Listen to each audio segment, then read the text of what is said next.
Penguin Random House Audio presents All the Other Mothers Hate Me by Sarah Harman. Read for you by Georgina Sadler. Prologue. The missing boy is 10-year-old Alfie Risby, and to be perfectly honest with you, he's a little shit. I realize that's a horrible thing to say about a child, particularly one who is missing. But, and I'm not proud of this, if I'd had to choose a boy in Dylan's class to vanish in broad daylight, Alfie would have been top of my list. There are some kids you just kind of want to punch, and Alfie was one of them. Perhaps it was his hair, that pale red shade we used to call strawberry blonde, or his dull, raisin-colored eyes, or the way his sharp little teeth gave him a distinctly ferret-like appearance. Their sharpness is a point of fact. Last year he bit his nanny, Cecilia, so hard she needed stitches. For weeks she appeared at afternoon pickup like a sad ghost, clutching her bandaged forearm. The one time I volunteered to chaperone a school trip, a class picnic to Hampstead Heath, Alfie leaned over a plate of sausage rolls and told me very casually, as if we were two adults at a bar, that he quite liked my slag fingernails. And then there was his family. They weren't just run-of-the-mill St. Angeles rich. They were in a whole other league. Like richer than God, one of the other mothers had whispered to me during last year's spring fundraiser as we arranged sugar cookies on tiny plastic trays. But if I'm being honest, my feelings about Alfie had nothing to do with his hair or his wealth or his ferret teeth. No. My dislike of Alfie stemmed entirely from the way he treated Dylan, my precocious, sensitive, only son, like he was a bug to be crushed. And nobody crushes my kid. Chapter 1. Shepherd's Bush, London, Friday, 7:45 a.m. I wake up with a girls' night song stuck in my head. To be honest, the quake never took off like the label had hoped. It didn't help that a devastating 8.9 magnitude tremor had ripped through Southern California the same week our single was released, collapsing a multi-story parking garage like a souffle and trapping 346 people inside. The song itself is still a jam, though. You're like an earthquake, Richter 10 heartbreak, said you want a short break, then taken up with that skank. I hum to myself under the covers, imagining that I'm performing to a sold-out Wembley Stadium instead of about to take a lukewarm shower on the ground floor of half a Victorian terraced house. Not even the whole damn house. Dylan! I shriek. Get up! You're gonna be late for school!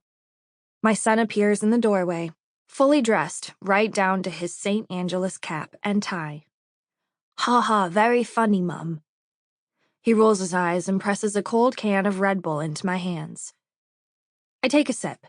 Our morning ritual complete, I pull the warm duvet back over my face. Seriously, though, can we not be late today? My son pleads. Ms. Schultz says the coach won't wait this time.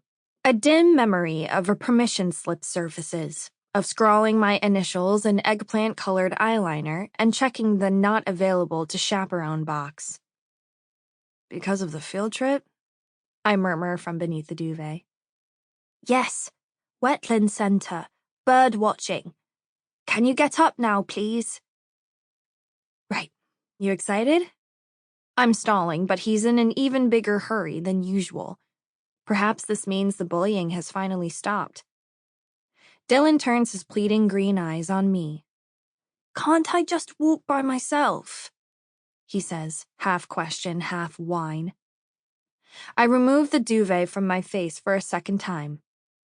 Dull, late autumn light is filtering through the shutters now, piercing my retinas. I drag myself upright. Why does it have to be so bright in the mornings? Dylan, we've been over this. You're 10. You're not walking to school alone. You want to end up in some hairy old pedophile's basement? You want to spend the rest of your life? Dylan interrupts me. It's called a cellar here, Mum. Only Americans say basement. The way he wrinkles his nose when he says the word American is like a tiny hatchet to my heart. I chug the rest of my Red Bull and toss the can toward the sprawling collection on my dresser. Dylan glares at the row of empties as if they're discarded yellow cake uranium cartridges. You're going to recycle those, right? Aluminium is one of the most energy-intensive materials on the planet. Mr. Foster showed me this documentary. Not now, Greenpeace. We'll be late. Dylan groans loudly as he stalks toward the kitchen. Fine. He sighs. But, Mum, his voice floats down the hallway. Can you please just wear a normal shirt today, like the other mums?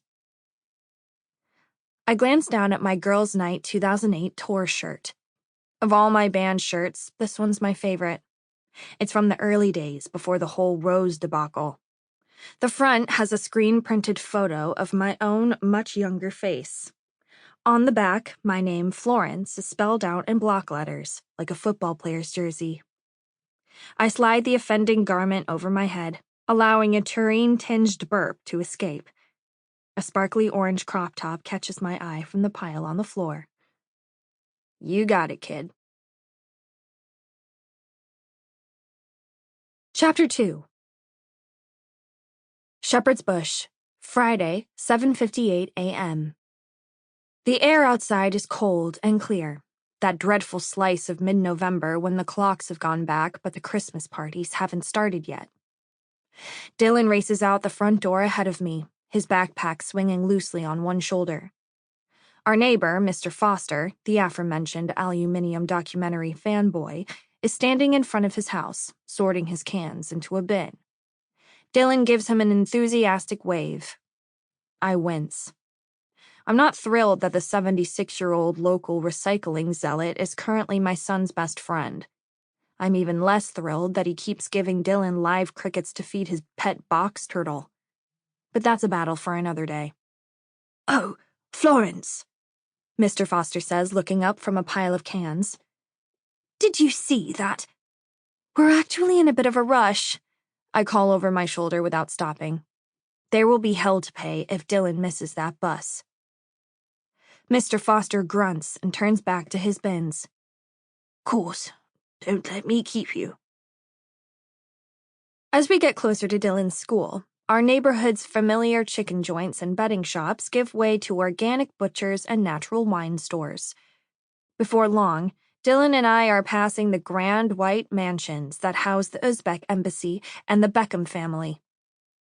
Dylan's school is just a few blocks past all that, tucked away on a dead-end road. St. Angelus is a 150-year-old all-boys prep school, housed in a sprawling Victorian mansion straight out of a Dickens novel. The school's only concession to modernity is the incongruously cheerful blue front door, hastily painted after a private equity firm took over a few years ago and tried to drag it into the 21st century. Morning drop-off at St. Angelus is choreographed with the precision of a North Korean military parade. It's a strictly no-cars-allowed situation, which means all the parents, no matter how busy or important, scramble for street parking several blocks away and then approach the imposing iron gates on foot, like religious pilgrims descending on Mecca. By the time we arrive, the parade of supplicants snakes around the block. We're late, but we're not late. Dylan will still make the bus, and I will make my crucial next appointment. I just have to avoid Ms. Dobbins, the new head of pastoral care. I've been dodging her calls for weeks now. Whatever she wants, it can't be good.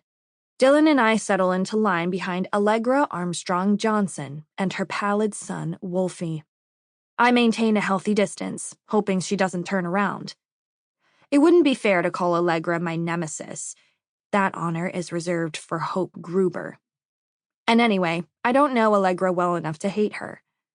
But she's the kind of St. Angelus mum I go out of my way to avoid. The kind with glossy brown hair, a Hurlingham Club membership, and a 200-acre horse farm in Norfolk. Her husband, Rupert, writes Churchill biographies, which is apparently not only an actual job, but one that allows them to. Sample complete. Ready to continue?